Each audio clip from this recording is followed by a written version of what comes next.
Assalamualaikum warahmatullahi wabarakatuh. Innal hamdalillah wassalaman amma ba'da. Sahabat-sahabatku yang dimuliakan oleh Allah Subhanahu wa taala, marilah kita panjatkan puji dan syukur kita kepada Allah Subhanahu wa taala yang telah memberikan kita nikmat iman, Islam dan sehat walafiat, sehingga kita dapat melaksanakan kewajiban kita, yaitu bersilaturahmi di grup ini. Sholawat serta salam mari kita haturkan kepada Nabi Muhammad SAW, juga kepada keluarganya, para sahabatnya. Semoga kita semua selakunya umat yang mendapatkan berkah dan syafaatnya nanti. Amin ya rabbal alamin.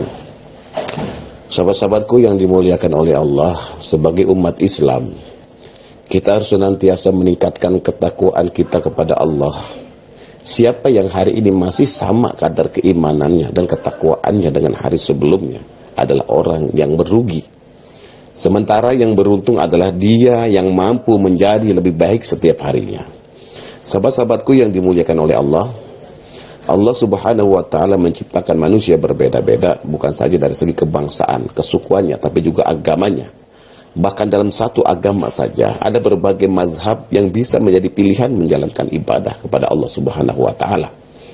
Dalam keyakinan akidah, kita berpegang pada salah satu di antara Imam Abul Hasan al-Ash'ari atau Ash'ariyah dan Imam Abu Mansur al-Maturidi atau Maturidiyah.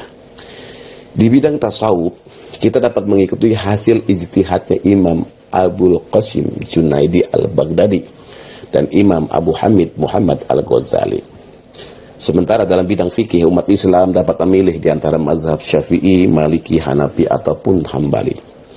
Ada banyak faktor yang melatar belakangi perbedaan mazhab tersebut, mulai dari mengambil dalil-dalil, pemikiran, hingga konteks lingkungannya.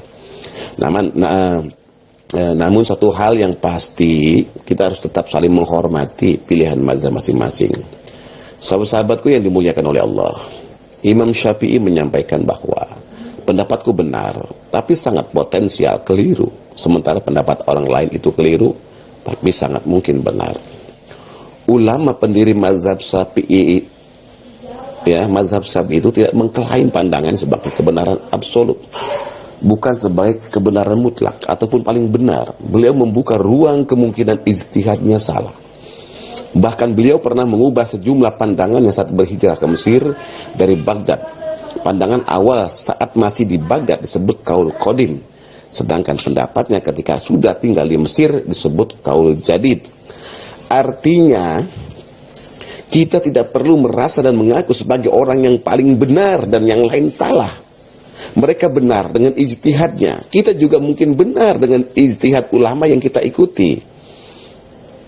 Perbedaan mazhab atau pandangan dalam menjalankan Islam tidak perlu dibesar-besarkan, sehingga menghalangi kita untuk berbuat baik.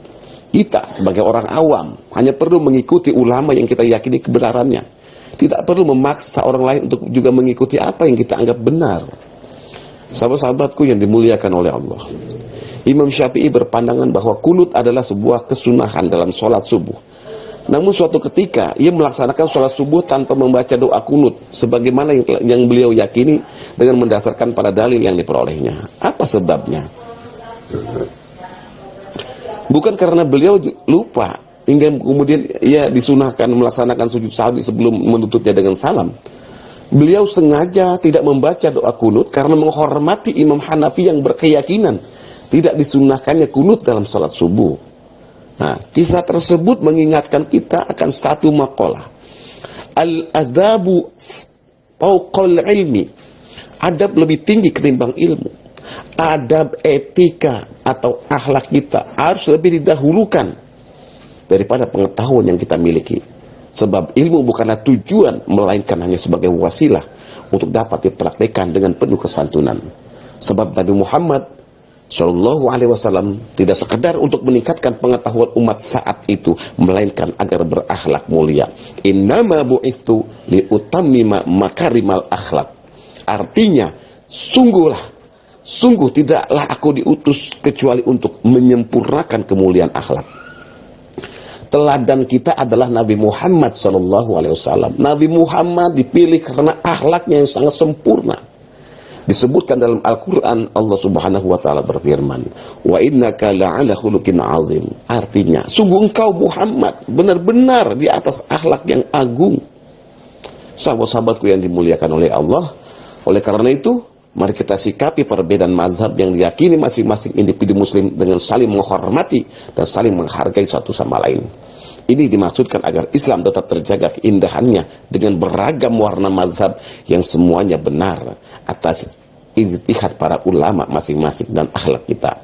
Semoga Allah Subhanahu wa Ta'ala dapat menjaga keindahan Islam dengan perbedaannya dan memberikan kekuatan kemampuan kepada kita agar dapat menjaga akhlak yang baik. Perbedaan mazhab tidak menghalangi kita untuk tetap menghormati dan menghargai sesama muslim. Demikianlah, semoga bermanfaat. Wassalamualaikum warahmatullahi wabarakatuh.